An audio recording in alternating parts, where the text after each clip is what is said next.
ఛ! అసలు వాడు ఏమనుకుంటున్నాడు? వీధి రౌడీలా ప్రవర్తిస్తున్నాడు. నన్ను రెచ్చగొడితే అంతకన్నా పెద్ద రౌడీలా మారతా. వాడి సంగతి అటో ఇటో తేలుస్తా. నాటకాలు ఆడుతున్నారు, నాటకాలు.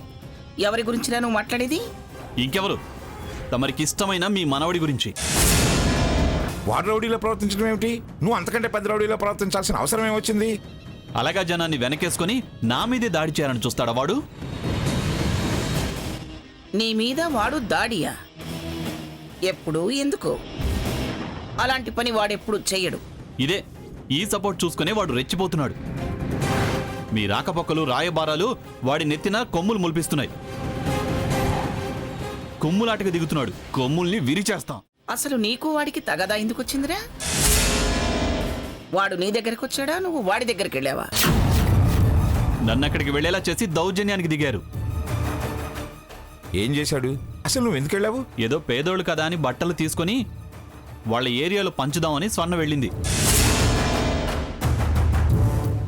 దాన ధర్మాలకు స్వర్ణ వెళితే దయాదాక్షిణ్యాలు లేకుండా ఆడదనే జ్ఞానం కూడా వదిలేసి స్వర్ణ మీద చేయి చేసుకున్నాడు.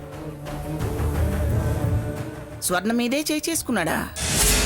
ఇది వాళ్ళకి దాన ధర్మాలు చేయడానికి ఎందుకు వెళ్ళాల్సి వచ్చింది?